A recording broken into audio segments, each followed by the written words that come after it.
Sem mais delongas, vamos começar falando sobre Revolução Russa. Na verdade, começar não, a gente vai continuar a nossa última aula, que foi a Revolução Russa até a Revolução de Fevereiro. Agora a gente vai para a fase mais radical da Revolução Russa, né? Quando a gente vai ter o iniciozinho da União Soviética, tá bom?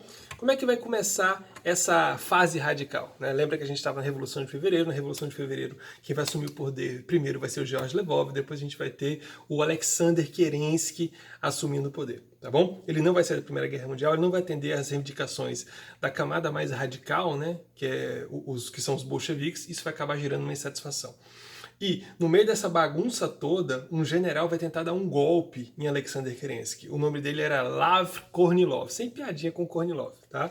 Então, Lav Kornilov tenta dar um golpe e Alexander Kerensky ele precisava formar um exército para poder lutar contra o exército, beleza? Aí o que ele faz? Ele pede ajuda para os sovietes. Mais precisamente, os sovietes de São Petersburgo. O líder dos sovietes de São Petersburgo era o Trotsky. Então ele pede ajuda para o Trotsky e o Trotsky, consequentemente, fala: beleza, mas para eu formar um exército eu preciso de armas. E a partir desse momento, o Alexander Kerensky arma os sovietes e é criada a Guarda Vermelha. Olha o nomezinho, né? Já indica muita coisa. A Guarda Vermelha é criada, eles conseguem derrotar o Kornilov.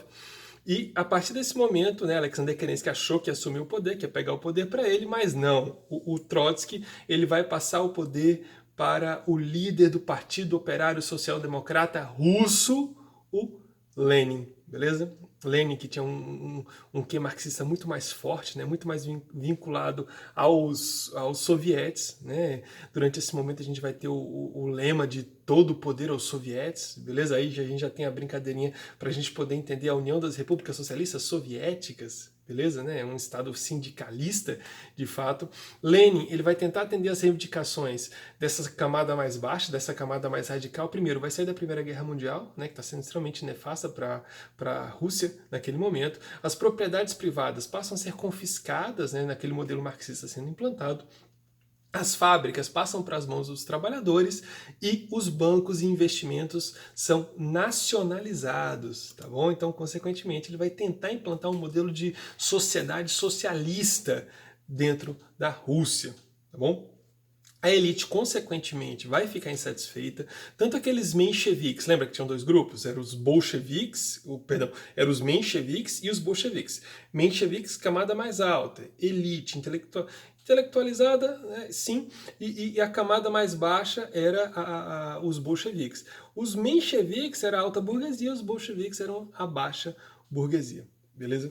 Então, consequentemente, esses mencheviques, aquela antiga nobreza, uma série de grupos que estavam insatisfeitos com essa revolução que estava acontecendo na Rússia, vão formar um exército para tentar derrubar o governo de Lenin. Tá? E esse exército vai ter um nome, vai ser conhecido como o Exército Branco. Tá? A gente vai ter participação de outros personagens. Tá? Países da Europa vão mandar gente para lá, o Japão vai mandar soldados, os Estados Unidos vão mandar soldados com o objetivo de acabar com essa bagunça que é a implantação de um regime socialista dentro da Rússia. Tá bom?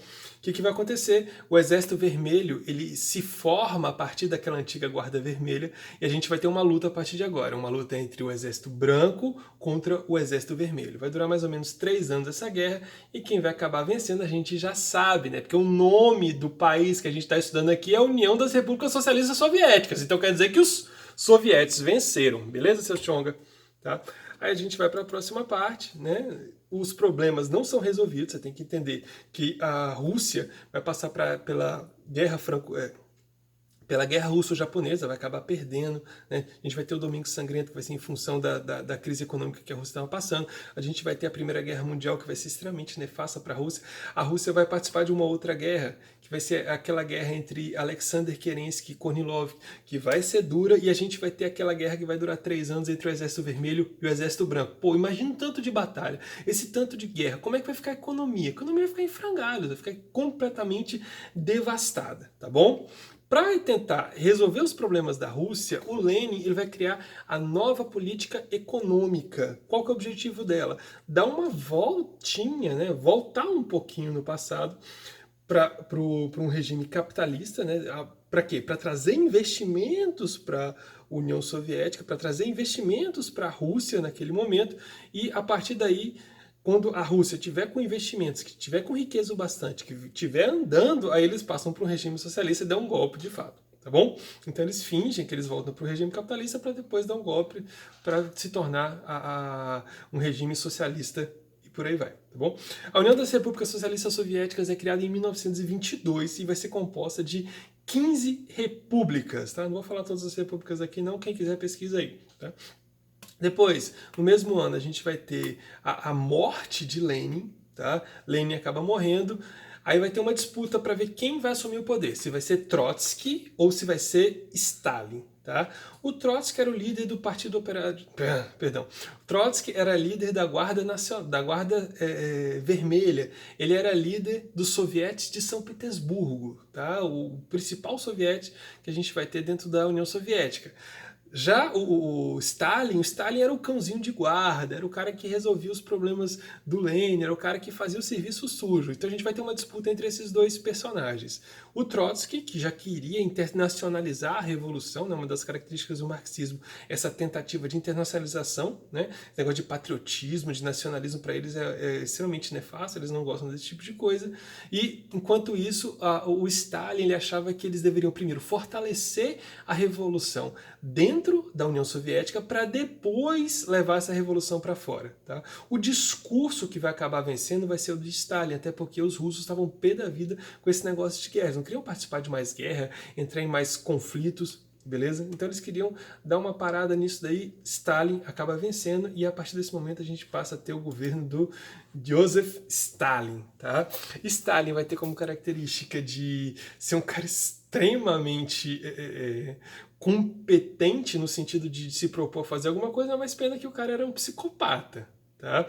Ele vai esmagar os inimigos, ele vai esmagar os amigos, tá? A galera que vai estar do lado dele que ele achava que não cumpria com as suas obrigações, ou então que queriam dar um golpe nele, ele acabava esmagando essa galera. Tá? A gente vai ver um período de terror permanente dentro do governo dele, tá, gente? Com um período com utilização de trabalho escravos em grandes obras, com megalomanias por parte de Stalin, outros grandes feitos que ele vai conseguir realizar. Tá? No fringir dos ovos, ele vai acabar tornando a União Soviética a toda poderosa potência que a gente vê, né, se formando a partir da Guerra Fria, beleza? Mas ele vai ter problemas muito sérios no seu governo, principalmente com seus opositores. Muita gente vai sumir, muita gente vai morrer. É um regime totalitarista, cara, que vai matar milhões de pessoas. Consequentemente, ele vai... não vai ser um cara... vamos dizer assim, não vai ser um cara tão querido para a história, mas como naquela época você tinha um controle muito forte dos meios de comunicação, a população da Rússia não tinha noção dos problemas que ele causava. Tá? Consequentemente, ele acaba sendo idolatrado, ele acaba sendo endeusado durante esse período. É característica de regime totalitário, né? É característica de regimes ditatoriais. Como você tem um controle da mídia, na hora de você tentar resgatar aquele passado, a galera que viveu durante aquele período acaba enxergando aquilo com bons olhos, né? A não ser aquelas pessoas que sofreram na mão desses líderes ou dos grupos que estavam no poder naquele momento. Tá? No que se refere à economia, ele vai criar os chamados planos quinquenais, onde ele definia metas que deveriam ser atingidas, tá, durante um determinado prazo de tempo, e se essas metas não fossem atingidas, ia ser meio complicado para a pessoa que se propôs a fazer essa meta, tá bom? E, consequentemente, a gente vai ter o governo de Stalin. Beijo, tchau!